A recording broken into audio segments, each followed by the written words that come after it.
नमस्कार. Life with रंजनामध्ये सर्वांचे सहर्ष स्वागत आहे.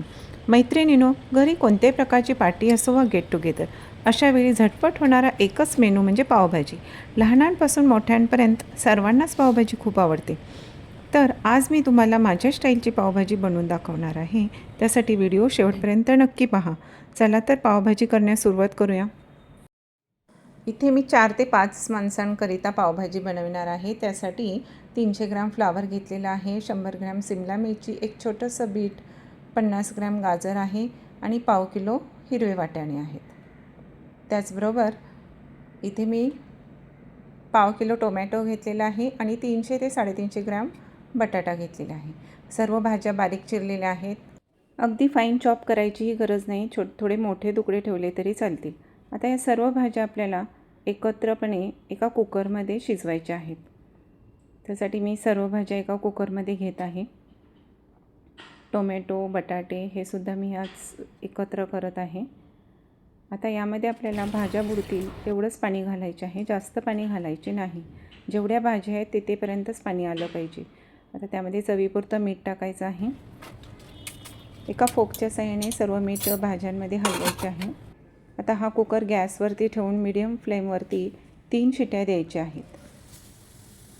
अशा प्रकारे 3 शिट्या झाल्यानंतर गॅस बंद करायचा आहे आणि पूर्णपणे कुकर थंड झाल्यानंतर कुकर उघडायचा आहे. एका स्मॅशरच्या साहाय्याने सर्व भाज्या स्मॅश करायच्या आहेत, एकदम फाईन स्मॅश करायच्या आहेत. आता एका जाड बुडाच्या पातेल्यामध्ये मी 5 ते 6 टेबलस्पून तेल घेत आहे.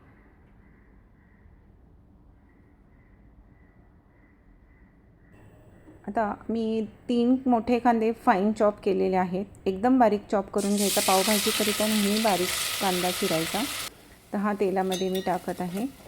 कांदा चांगला परतायचा आहे.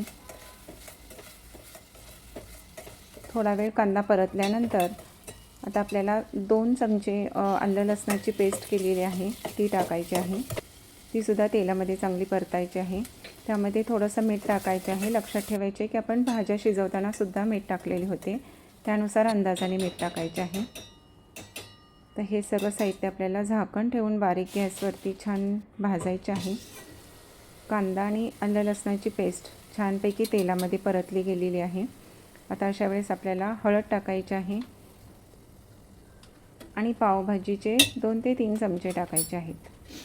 ज्यांना लाल तिखट हवं असेल त्यांनी लाल तिखटही टाकू शकता, मी नाही टाकत. आता हळद आणि मसाला टाकून झाल्यानंतर कोथिंबीरसुद्धा तेलामध्ये टाकायची आहे, त्यामुळे चांगला स्मेल येतो पावभाजीला. आणि थोडंसं पाणी टाकून आपल्याला हे छानपैकी तेल सुटेपर्यंत परतायचे आहे. तेलामध्ये मसाला चांगला परतला गेला पाहिजे. आता थोडा वेळ आपल्याला झाकण ठेवून थोडंसं अर्धा मिनिट आपल्याला हे तेल सुटेपर्यंत परतायचं आहे. बघा, मस्तपैकी तेल सुटलेलं आहे. मसाला सर्व काही वस्तू छानपैकी भाजल्या गेलेल्या आहेत. आता अशा वेळेस आपल्याला बटर टाकायचे आहे. बटर आपल्याला अंदाजाने 1 ते 2 चमचे टाकायचे आहे. तुम्ही तुमच्या आवडीनुसार टाकू शकता. मी इथे 1.5 चमचा बटर टाकलेले आहे. बटरसुद्धा थोडा वेळ परतून घ्यायचं आहे. अगदी थोडा वेळ बटर परतायचं, जास्त परतायची गरज नसते. आणि आता ह्या वेळेस आपल्याला स्मॅश केलेल्या भाज्या ओतायच्या आहेत. आता हे सर्व मिश्रण छानपैकी हलवायचे आहे.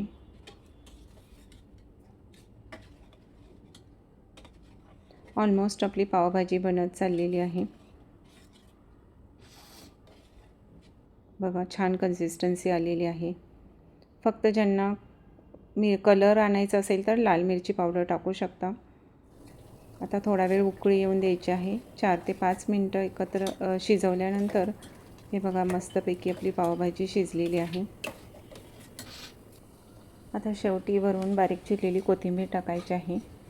कोथिंबीरसुद्धा भरपूर प्रमाणात टाकायची, त्यामुळे पावभाजीला एकदम छान सुवास येतो आणि चवही छान लागते.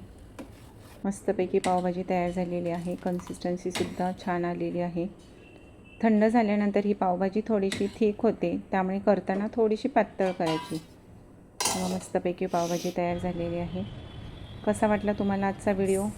आवडला असेल तर लाईक करा, शेअर करा आणि सबस्क्राईब करा. भेटूया पुन्हा अशाच नवनवीन रेसिपीसोबत. तोपर्यंत बाय बाय.